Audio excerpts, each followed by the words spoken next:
This episode is sponsored by me. I have a new book available for pre-order now called Roxy. Roxy is the story of a transgender punk girl with big aspirations to start a band of her own. There will be free prizes unlocked as more and more people back the book. So head over to tinyurl.com/Roxy-book to get your copy today.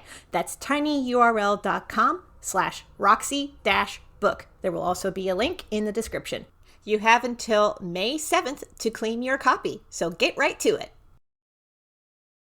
Welcome back to the Camp NaNoWriMo podcast, hosted by me, Kelsey Crawford.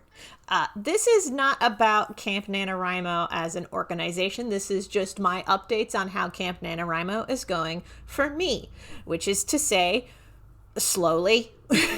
Admittedly, it has been really hard to set aside time to work on this comic script for the last 3 weeks. I'm hoping that this week that I'll have like a burst of inspiration and I'll just go gangbusters catching up on pages.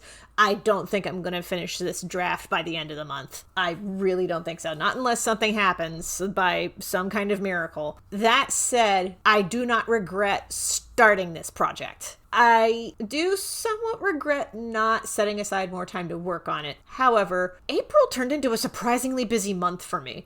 Wrathacon was at the start of the month, and I was getting all of my merch ready for that. And then I launched a book pre-order window, which is running now. You saw an ad for it at the top of the episode. But yeah, between a convention and getting that pre-order all set up, working on the printer files for that book, and not to mention, I still have at least a part-time day job and I've got other freelance projects going on at the same time. It's just been trickier to set aside time to write for Camp NaNoWriMo. To that end, I've been experimenting with the best times for me to like sit down and draw out these thumbnails for this graphic novel, basically, that I'm putting together for Camp NaNoWriMo. And the weird thing is, the best time for me to sit down and draw thumbnails for this graphic novel is in the half an hour to an hour before I lay down to go to bed. Like, I'll just take my sketchbook that I'm drawing these thumbnails in. I'll take that sketchbook with me to bed and I'll just draw out pages before I conk out for the night. That has been the best window for me to actually get this drawn, weirdly enough. I used to draw this in the mornings before heading into my part-time day job. However, because of the freelance projects that had been going on, that window of time in the morning got slowly taken up by the other freelance projects. Maybe it's because with the other writing projects that I have done in the past, my best window of time to write has been in that half an hour to an hour before going to bed. And so brain just kind of associates that window of time with, this is your peak writing hour. You know what? I'm just going to roll with it and I'm going to take advantage of that energy and hopefully that'll help me like pump out more pages by the end of the month. I'm really hoping that I can at least get to halfway through this story, whatever that halfway point looks like.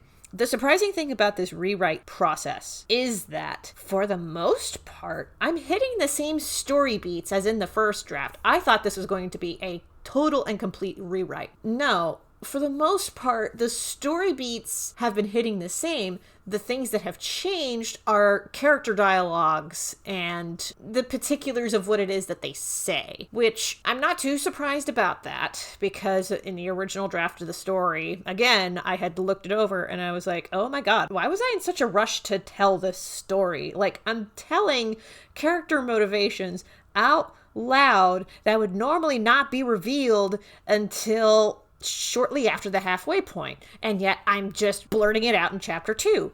What?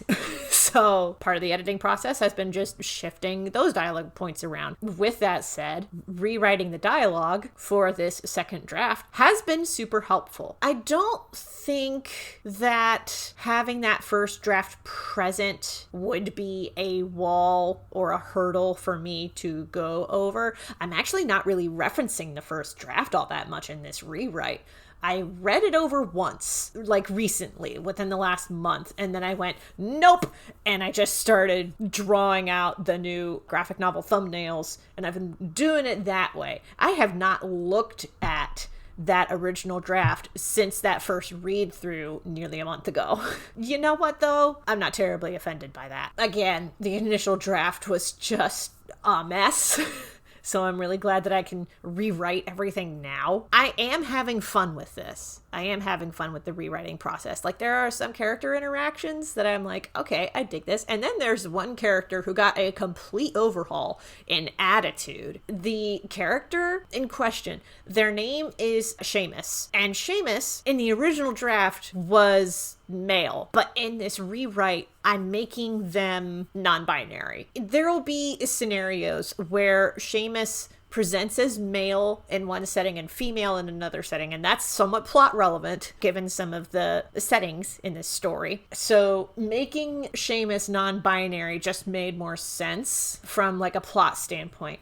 But then with their attitude as a character, I was like, oh yeah, you definitely are a lot more vibrant as a character when you're non-binary. In the male presentation of them in the first draft, they were kind of a meh character, but in this second draft, they are just absolutely bursting with life. As it turns out, so as it goes in real life, so it goes in fiction. So sometimes whenever you're having trouble with a particular character, just change their gender. See what happens. No, really, like, change their gender and see what happens. That's part of why the legend of Jamie Roberts is the way that it is, because Jamie Roberts as a character has been in my sketchbooks since at least 2010, and they initially showed up as a girl, and then I changed their gender so that they were non-binary, and it was like, oh, this makes so much more sense. Hot tip for anybody out there who's struggling with particular characters: you don't have to go non-binary either. Like, there have been some characters that I've come up with in the past that I'm like, oh, let's try making you a woman and see what that does. And it turns out that character got much better. I've also had the inverse happen where, like, they started as a woman and I changed them to a man. And that's the nice thing about fiction. Whenever you're working on it as a work in progress, you can just do that to characters. I mean, obviously, pay attention to the characters, because, like, if you try to change the gender of a character that doesn't want to have their gender changed, that upsets things. But sometimes there's a character that, like, when you change the gender of that character, they just become a lot more alive. If you've had that happen in a story that you've written, just shout it out in the comments before. I would love to hear about it. With that, this upcoming week, I should have more time to write, and that would help a lot. The part-time day job that I have only has me for, like, I don't know, 3 or 4 days out of this week. Now, I do have to run to the car mechanic fairly soon, but that's like take a car there, drop it off, ride my bike back to my apartment, and just wait until stuff gets done. But in that waiting period, I can catch up on writing for this story, because I'm dropping off that car on my day off already. I say my day off because I still treat working on comics and art as a job. Sometimes it's full-time, especially whenever there's like a lot of freelance projects happening all at once, like there has been for the last like 3 weeks.